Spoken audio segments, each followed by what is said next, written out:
That's nice.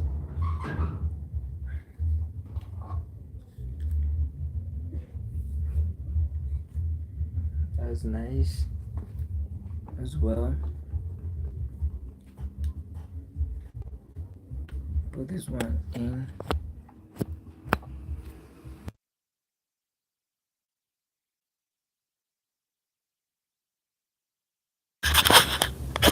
Yeah, it's connected.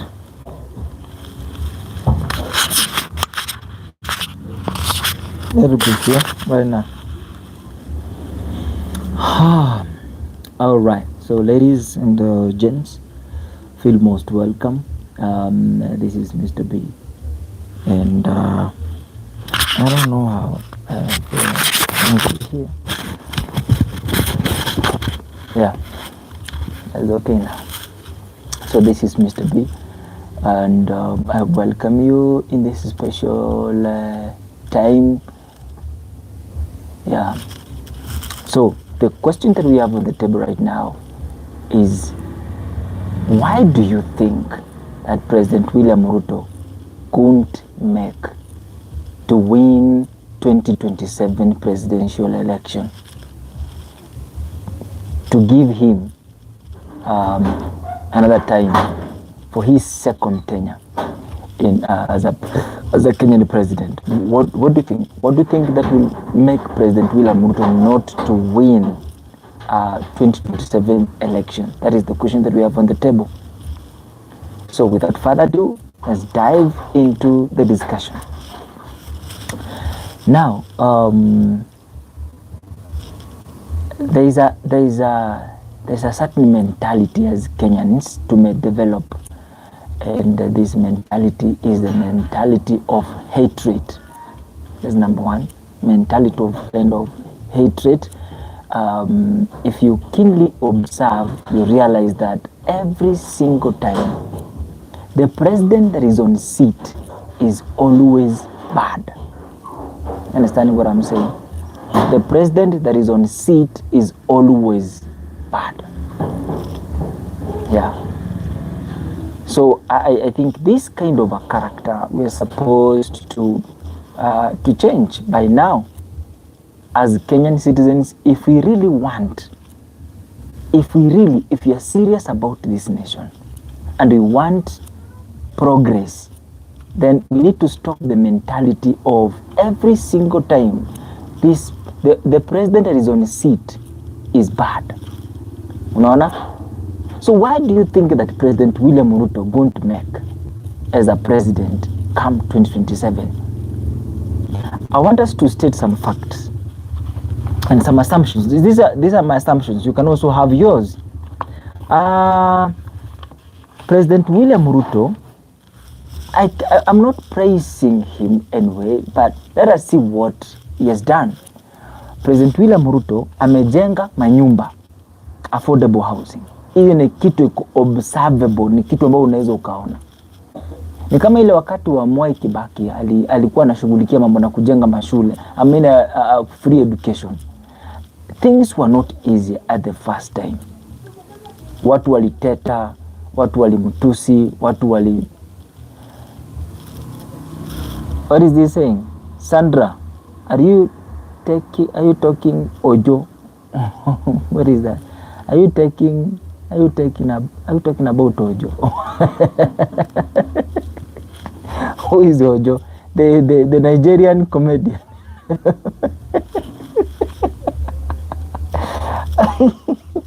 That's funny. No, I'm talking about the president of the Republic of Kenya. Thank you so much. Thank you so much, guys, for showing up. Judah, Sandra. I'm talking about President William Samoei Arap Ruto, who is the president of the Republic of Kenya. Number one, President William Ruto amejenga nyumba. Na hizo nyumba tunaziona. Are you talking about Ojo? Ojo, Judah. Ojo, the Nigerian comedian. No. President William Ruto amejenga kitu naitwa affordable housing. Na hizo enyewe kusema tu kweli zitakuja. Unajua kuna mtu tulikuwa tuna argue naye kuhusu this affordable housing. And this is what we realized. All along kuna watu wamekuwa wakidominate upande wa kujenga manyumba na kurentisha hizi nyumba in a very expensive price, na pia very expensive when it comes to rent. Wanarentisha very expensive. I'll subscribe. Please subscribe. No wala. As we talk about this, whether tuweke President William Ruto on the table today na tumuongelele vizuri pole without emotion, without kukasirika. Amejenga affordable housing, and as I was saying, kuna mtu walisema hivi, we were discussing by the way, tukaona, and let's speak the truth, kwamba Kikuyu unapata wamejenga manyumba na rent ni expensive. So this affordable housing in future can as well help to reduce the rent yenye tunalipa hapa hivi Nairobi. So unapata if the rent is 20,000, if there is a bed sitter or one bedroom or self-contained house, if it is 20,000 or 13,000 or 15,000, it will reduce its price to about 7,000, 8,000, and that will be okay. You understand what I'm saying? So in future, I think itasaidia sana ku reduce the prices, na pia President William Ruto is agendas ya kujenga manyumba pia, especially in Kibera slum, inasaidia sana ku eradicate tunyumba tuwa matope in the city.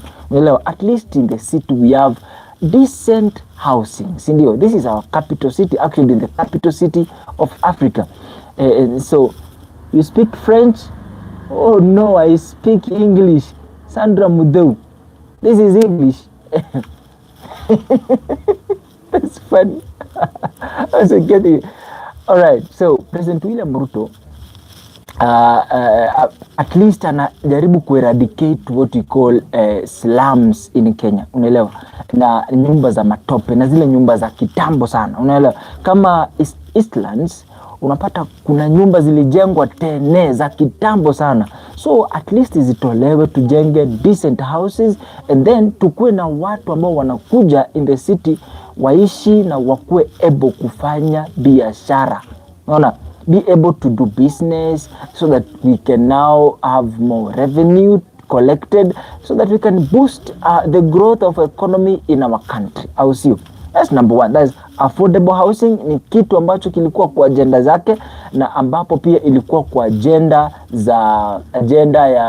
ya Azimio. Unaona, those were agendas of the two parties, as Azimio and UDA. They all had agenda of affordable housing. So is this affordable housing? Yes, it is affordable housing, you see.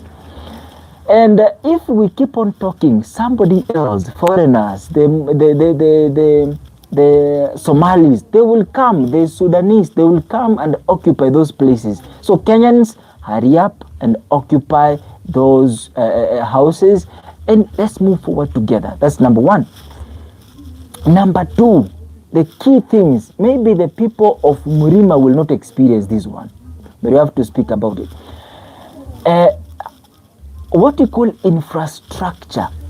Let me say this with a lot of vivid and a lot of weight, that infrastructure in areas like Western, areas like South Nyanza, the roads have been well constructed initially for over decades. The roads in Nyanza, that's Kisi's, the Luyas, the Luos, even the Kalenjins, the Kurias, those places, the roads were poorly constructed. Poorly. Unapata gari za kuenda na kurudi zinatumia one way. Unaona? And those roads used to be very, very filled with the potholes. You see, they were really bad. Unaona? But at least for the short time President William Ruto has been in power, surely the Luos can speak.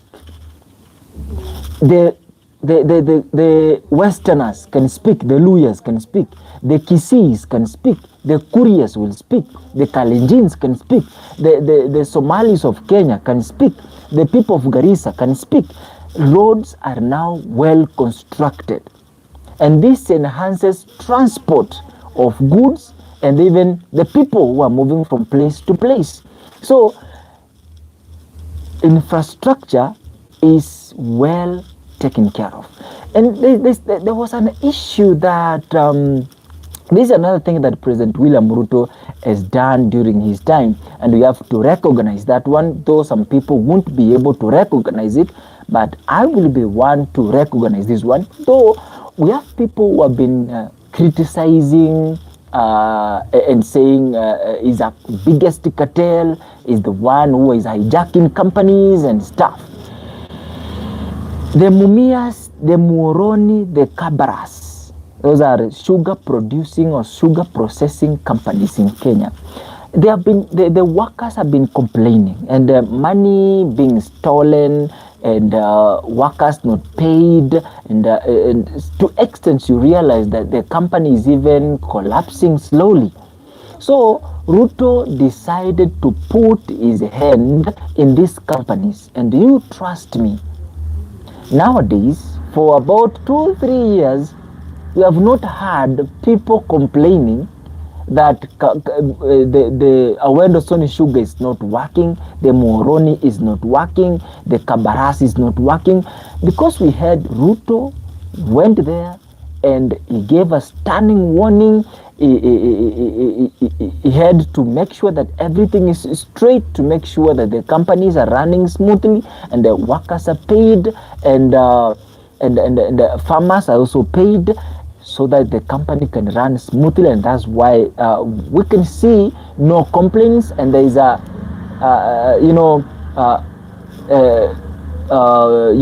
sugar being produced from the company and successfully taken to the market, and well, workers are paid, farmers are paid, and the companies are thriving. So that is a plus. What I have not truly understand, and if you have evidence, if you have the verdicts, you can also comment in the section below so that I can read. I can see Judah Maya, thank you so much for showing up. I have who is that, Sandra Miteu, thank you so much for showing up. I love you guys. For those also watching, I love you so much. I appreciate you, and let us move together as we build a community. What's up? Okay, now come back here. Something that I have not really understood very well, but I have few cases of the people complain, and this is SHA. Initially, SHA has experienced a tough time, as we can all witness, because initially we had a scandal, 104 is it million? Yeah, 104 million were being smuggled by cartels, and I don't know what happened. I don't know if they followed up. I don't know if finally they recovered, retrieved the money. I cannot really tell, but SHA, in other hospitals, SHA is working. People are using it, and it is doing pretty well. And I think as it is a new entity, as it is a new something new, it needs to take time for amendments, so that it will in future work perfectly. And I'm very sure, and I'm very convinced in this case, that President William Ruto and the ministries are responsible for this, the healthy, is going to responsibly take serious steps to ensure that SHA is working and patients are getting the attention and the treatment using SHA. And if SHA is not working in your area, it is good to raise the alarm, because we have CHP, community healthy persons. They are there. So you can take your grievances to your CHPs so that they can forward the information to people responsible, so that we can effectively make SHA work in those areas. Thank you so much. So that's SHA. What else? President is doing? When we talk about employment, this is the biggest crisis that we can never exhaust talking about. Employment. President William Ruto has really tried as much as he can, traveling from one country to the next. Doing what? Trying to coincide, trying to make agreement with those countries so that he can allow Kenyans who are jobless but skilled to go to those countries and have the opportunity to work there and get paid. And in that regard, they also generate income to the government, because once you're working in abroad, you pay tax because you are working. So that is also one way of generating income for our country. Unaelewa? So President William Ruto is really trying to make sure that yes, is coinciding, is connecting with other countries so that they can allow our people to go there and work, so that we have something on our tables to eat. And I want to tell Kenyans, in this case, when you're talking about jobs, this is not President William Ruto's generated problem. He has not created the situation where there's no jobs for us. This is a crisis which has been there since independence, that some people were protesting during President Kenyatta, and they were complaining about employment, because they expected that when Kenyatta took over power, he was supposed to create jobs for the people of Kenya, of which we have to understand that the creation of a job is also a system. We have to create industries, we have to create companies, we have to create a business so that we can have skilled people who can work in those areas. Yes, and that is the way of creating jobs. So we need to move from the mentality of thinking that the president or a leader is the one who is supposed to look jobs for us. Because when you look at it keenly, as a mature person, without emotion, without being angered, without being influenced by alcohol or by opposition leaders, when you look at it keenly, there's something that you realize. What is that? There is no emergency of industries. There is no emergency of companies. Actually, companies are collapsing. Why are companies and even industries collapsing? There is what we call the emergency of what we call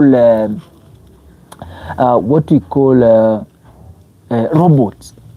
Robots are taking human jobs, and you have to understand that robots, in a certain percentage, it is taking human labor, and that will reduce employment of human being in companies.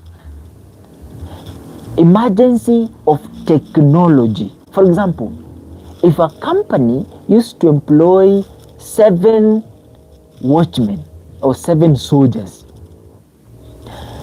and now we have what we call CCTVs. So will you rather employ one person who is skilled in controlling the CCTVs, or employ 7 watchmen? Definitely, you want to choose to employ one person or two people who the one will be maybe somewhere at the gate and the other one will be in the office controlling the CCTVs. Understand what I'm saying? Which means the employer will be forced to reduce the number of employees in his company or in his industry, and that should be understood. You understand? We have what we call AI. AI is taken a big job. You see, for example, the emergence of phones took away what we call posters. Posters used to be one of the best means to send parcels from one point to the next. If you want to write a letter, you write a letter, take it to the poster. The poster will take 2-3 days to get this letter to the destination. But what about currently? We have phones. Now I can only just type a text and Sandra, you are gone. Bye. I'm gonna be back. All right. No wahala. Thank you so much for showing up. All right. Thank you so much. Thank you so much. Thank you so much. Wow. I love that, Sandra. Do you have a YouTube channel? I need to come back and follow you. Yeah. So we need to understand that the emergency of what we call technology will definitely reduce what we call human labor. A phone will be able to write a letter or send money. Right now, within 5 minutes, money has reached the destination. A letter, just type a letter and then you can send it through your phone. What you need is maybe internet, and then you send it. And some extent, you don't need internet, you need a phone. A phone has an application that is called Messenger, a message. Then you are able to send this text easily from one point to the next. And that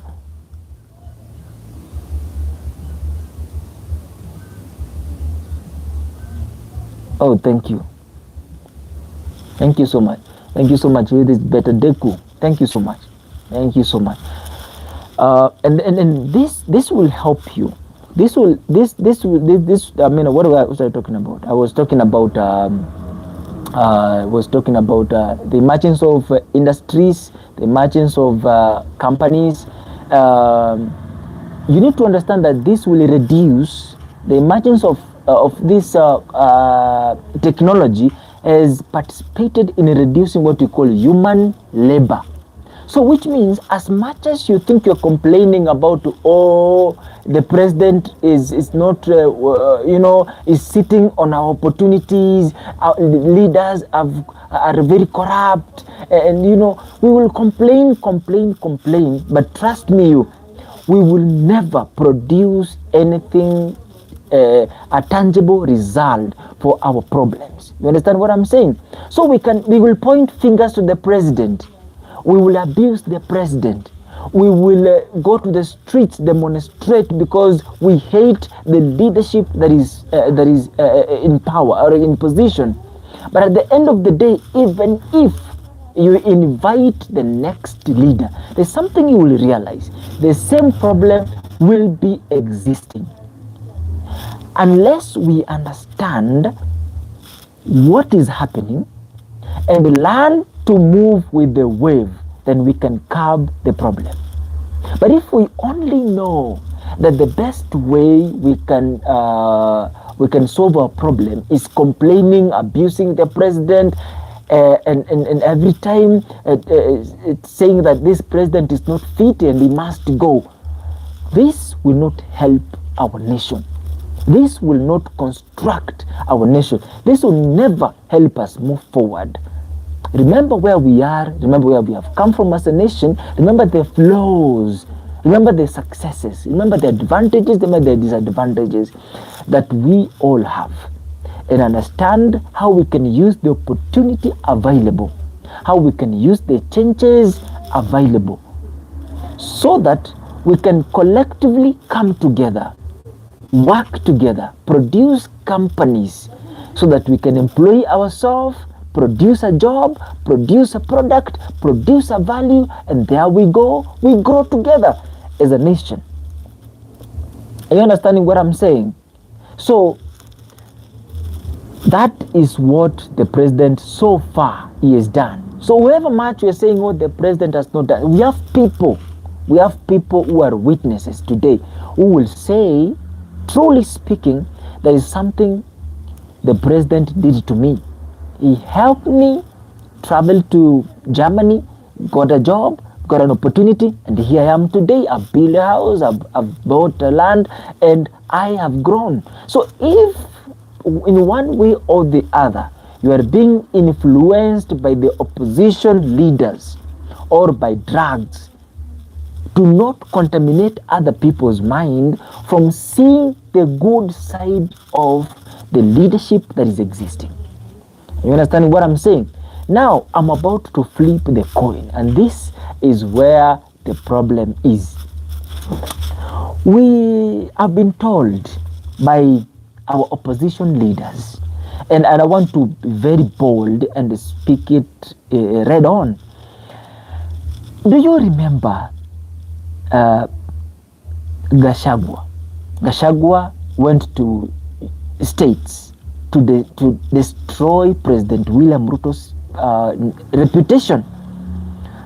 He went actually to United States to accuse the president to Trump and tell Trump that the president has sacked him from job because the president is jealous of him because of reasons well known by Wamunyoro himself. Now, I'm not against the opposition leadership. It's okay to have opposition leaders. But what was the intention of the DCP leader going to America for about 1 month, broadcasting disgusting information, actually exposing our dirty linen out there? What did he go to do out there? After this scenario, after talking bad about the president abroad, what impact did you bring? What glory did you bring? What value did you paint about our country out there? What image did you represent? Are you a patriot? When you look at it from a distance, you realize it's not a patriot. You are not patriotic to your country. That is number one. You are not serious about this country. That's number two. You are a liar. That's number three. You see? And number four, you are a serious manipulator.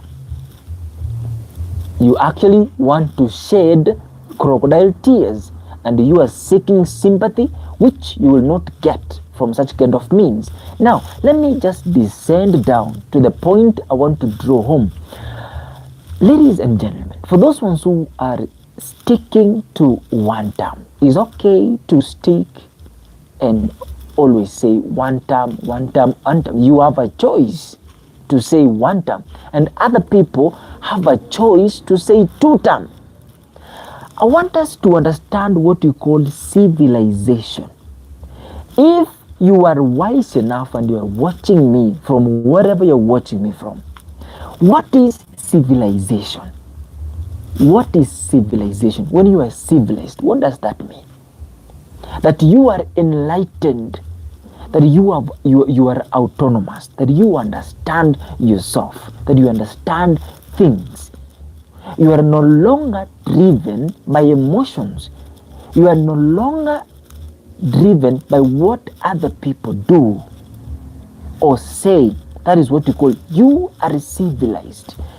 You are enlightened. You see, now, if you are civilized and you're watching this video, you have the freedom to say one term. You have the freedom to say two term. But in the bottom line, this is what I want you to understand. In 2020, the second term of President Uhuru Muigai Kenyatta, it was a tough time for all Kenyans. Why was it a tough time? There was an outbreak of coronavirus. It caught us in unaware. And who caused the coronavirus to enter into our country? The president. So we have to admit that leaders make mistakes. And so President Uhuru Muigai Kenyatta made a mistake. I remember he allowed 288 Chinese people to enter in our country. And immediately they landed in our country. There was a discussion all over. Go back and check. That is somewhere 2020, April, May. Go there. The discussions were there. We were against the action of the president allowing the Chinese to get to our country. But he intentionally did. What happened the following day? The discovery of a person affected by corona. And it went on, and the numbers kept on increasing. That was a mistake.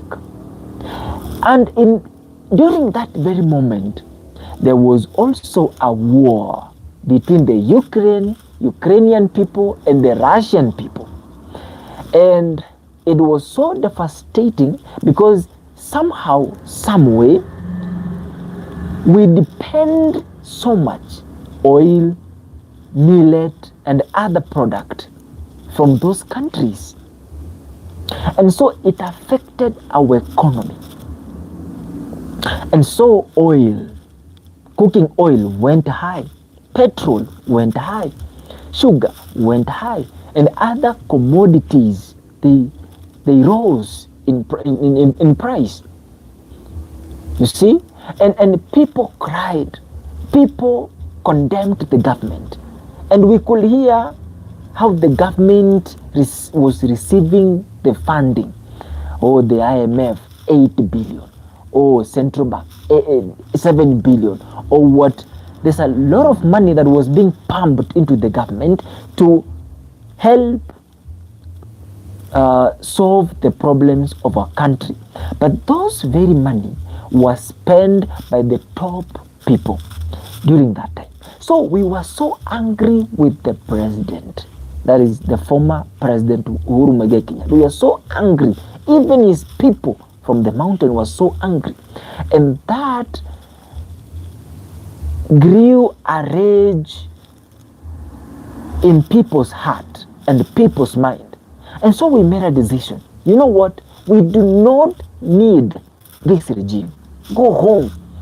We want to welcome in anybody who is coming. As long as not you, as long as siwewe. We just need new leadership, because this one, the combination of Uhuru Muigai Kenyatta with the handshake, that is with the Raila Amolo Odinga, devastated the economy of this nation, and the people suffered during their time. And so we demanded that we need a new leadership in our nation. And sure enough, Ruto came out. That was a golden chance for him. And they call him all sorts of names. They call him Tanga Tanga. And Ruto took it so personal. Ruto was so agitated. Ruto was so awakened. And with vigor, with strength, he went to the streets. He went from village to village. He empowered the people. He enlightened the people. And he told the people what he's going to do if he is given a chance. And that is how he became the president today. Now, today, we are condemning him and saying, you must go. But we demanded changes. So how do you think changes come? Is it easy to change your family? Is it easy to change your working place? Is it easy to change your mentality? It's very hard.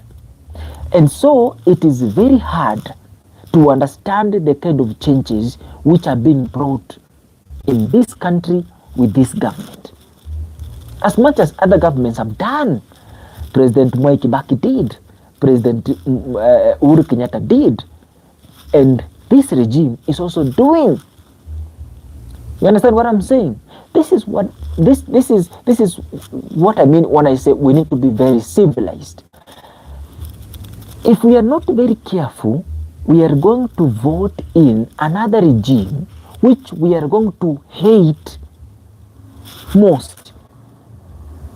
We're going to invite in a regime, a president that within 1 year we will wish to see him out. Why is that? Because we want changes to happen overnight. We want new things to be invented by the regime, by the leaders overnight. We want a quick fix of the problem. You understand what I'm saying?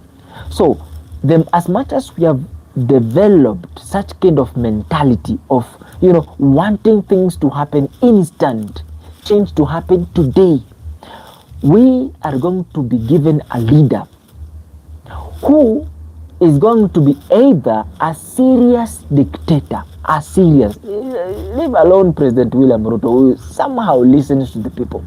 A leader is coming who is going to be stubborn on you, who is going to be stubborn on us, if you're not very careful. Because why? Every other person wants to be listened in this country, whether literate, illiterate, whether mad, whether sober, drunkard, everybody wants his opinion or her opinion to be listened and acted upon. Istoshe. In back. I am back. Oh, Sandra, you're back. Thank you so much. Sandra, thank you so much for coming back. Yeah, we still continue. So, as I was saying, this country, we are realizing that people want to fix the situation instantly. They want things to happen today, pap, which is very impossible. It will not be possible to see changes happening today, pap. You understand? Another biggest problem that is emerging slowly in our country is an opposition leader always pointing fingers on the government. Not supporting any progress, but criticizing the government every single time. When do you think growth, building of a country going to arise? When is that going to happen? Every other person, pastors, bishops, they're always fathers, they're always this government. But when they're given something, they keep quiet. Understand what I'm saying?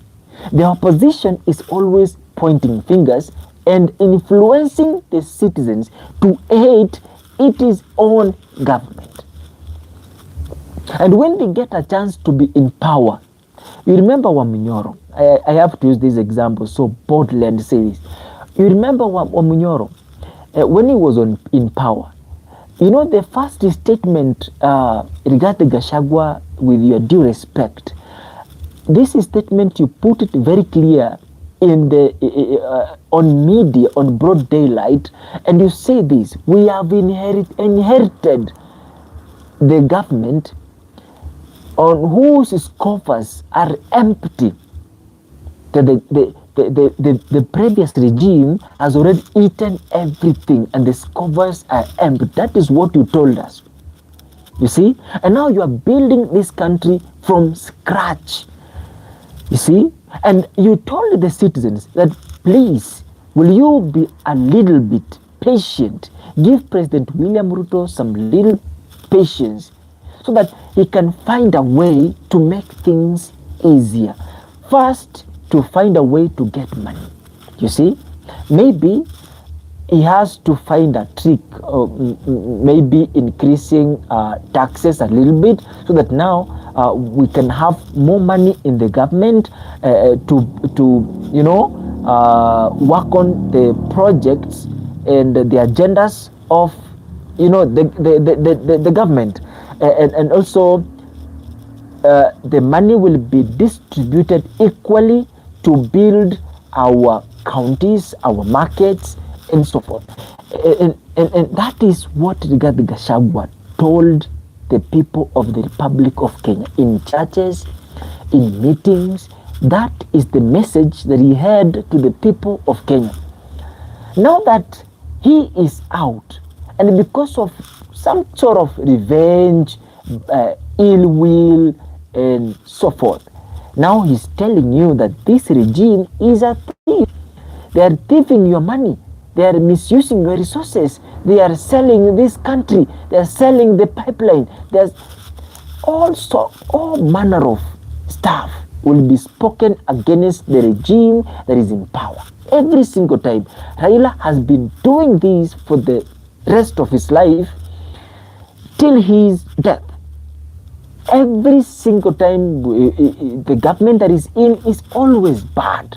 You see, and the people will be influenced, will be infiltrated, will be affiliated, will be lured to hate the government that is on seat every single time. So if we continuously behave this way, we will never have a government that serves the interest of the people. Because the people themselves, remember the Constitution says, the sovereign power belongs to the people. Do you really understand your powers? And do you understand your duties? Do you understand your responsibilities as a citizen, as a voter? Do you understand your obligation? And are you doing it? Are you playing your role as a citizen, a patriotic citizen? Are you? If yes, that's upon you. If no, why? You see, so we need to understand that it is not every time that we need to hate the regime that is in power by the influence of the opposition leaders. You see, and do you know other people hate President William Ruto without any reason? Because they had their people, the opposition leader, saying this regime is bad, and therefore they immediately shifted their mind into something to do with hatred. You see, and they hate the president without no concrete reason. Now, we have to be civilized enough to make conscious decisions before we get to the ballot to vote for the leadership that we want. Now, in the bottom line, I will not take a long time. I want us to have the last segment of this live. And for those who have shown up, thank you so much. My top fans like Sandra, Petadeku, thank you so much. Akina, who was that? Judah Maya. Thank you so much, guys, for showing up. And I want you to know that I love you so much, my people from Kenya, from Africa, from all over the world who are watching me, who are commenting. I want you to know that I really appreciate, I love you, and thank you so much. Yeah. Now, the last segment of this particular live is about the opposition leadership of our country. That is Matiang'i, that is Gachagua, that is Natembeya, that is Maraga, and who else? Eugene Wamalwa, Martha Karua. Are they also in the ballot? And William Samoei Arap Ruto. Now, William is not an opposition leader. No, those ones, except President William Ruto. Now, those ones I've just mentioned. Now, they are Kalonzo Musyoka. I should not forget you. Somebody is telling you this, that Gachagua, the opposition leaders have the power to take the president who is on seat out through the ballot come 2027. How is that possible? I want us to not to break down in details, but briefly, let's start from Wamunyoro. I'm not here to destroy somebody's vote, but from the look of things, without being emotional, being civilized, and with an intent of building our nation, with great love for our nation. I want us just to look at the former deputy president, Rigathi Gachagua. Rigathi Gachagua is doing this because of revenge and because of anger. You understand? He's not doing this because he loves the people of the Republic of Kenya. He's doing this because of anger and revenge to the president. So that one to me is X. Number 2, wiper. That is Kalonzo Musyoka. Kalonzo Musyoka has been in power for the longest time. And former vice president, that is Kalonzo Musyoka, during Kibaki's tenure. Kalonzo Musyoka is a follower, and I have nothing against Kalonzo Musyoka, but descriptively, he is a follower. He has been following Raila Amolo Odinga for the longest time. And if Raila Amolo Odinga could have not met his fate, Kalonzo Musyoka could probably back Raila Amolo Odinga back. Kalonzo Musyoka could back Raila Amolo Odinga in the ballot come 2027 if Raila Amolo Odinga was alive. Kalonzo Musyoka cannot stand by himself. Kalonzo Musyoka cannot speak by himself. Kalonzo Musyoka has no enough confidence to lead a nation. Yeah, I've seen that, and trust me, however much you will paint good pictures about him, I have not seen the potential of Kalonzo Musyoka to be the president. Now, Matiang'i is a good leader when he is working under somebody. He can effectively do the job. He did the job as an internal minister for security, and it was so perfect. Kudos. He did a good job. And it was under the president Uhuru Muigai Kenyatta, and he can work better when he is being overseen. You see, when he's working under somebody, but he cannot stand by himself. You see, he has no stamina to lead a nation by himself. He is either going to lead this country angrily, with anger, with anger, because once you tell him this one should not happen, he will kill all of us. He is a short-tempered man, and I cannot recommend a short-tempered man to lead this nation. Maraga is a comedian. You see, Maraga is not serious in matters governance. You see, and I will not discuss more about him because he's a joker.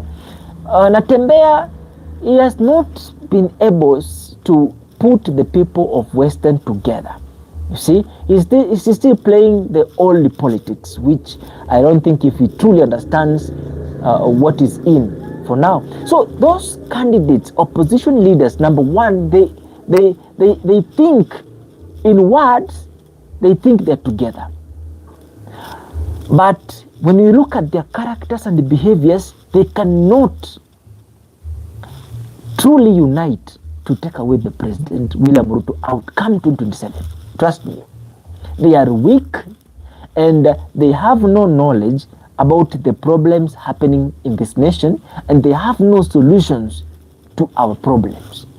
I'm not saying that the president has the solutions for our problems. I'm saying that the opposition leader have no clue on what we really need. So, to all Kenyans who are going to watch this video, I want you to know this. This is our country. We have to appreciate, we have to be patriotic, we have to participate to build this nation. If we do not hold hands together, understand what is needed to build this nation, understand every regime and what they are doing, we are going to face the same problems that we have been complaining over and over again. So the only way we can solve our problems is, number one, let people be civilized. Let us all be civilized. If you are not civilized, you're going to be used as a tool for other people's benefit. We are going to, one term. One term is an agenda of one person who has his own interest that you do not understand. You see, you are paving a way for one man. You see, that is not civilization. That is stupidity and foolishness. So let us not go to the ballot, to Kukadi, because of removing the president that is in. No, to Kukadi, conscious, civilized, ready to vote for change, to vote for growth, to vote for people and individuals willing to build a nation that we want. And if we move towards that direction, trust me, we are going to enjoy the result at the end of it. Let us see the long-term goals, the short-term goals, the biennial goals that we have as a nation to be achieved at what stipulated time, and let us move towards achieving those goals collectively, one by one. In the next video, we are going to discuss on what problems are we facing in this nation and how can we solve them, and we're going to state step by step how we're going to solve these problems. Thank you so much for those ones who have taken their very good time to watch me to show up in this live. It is not easy, by the way, but thank you so much. I really appreciate your time, and you be blessed. And as we sleep, can we say this prayer? Our Father in heaven, hallowed be the name. Thy kingdom come, thy will be done on earth as it is in heaven. Give us this day our daily bread. Forgive us our trespasses, as we forgive those who trespass against us. Lead us not to temptation, but deliver us from evil. For thine is the kingdom, power, and the glory, forever and ever. Amen. Namaste.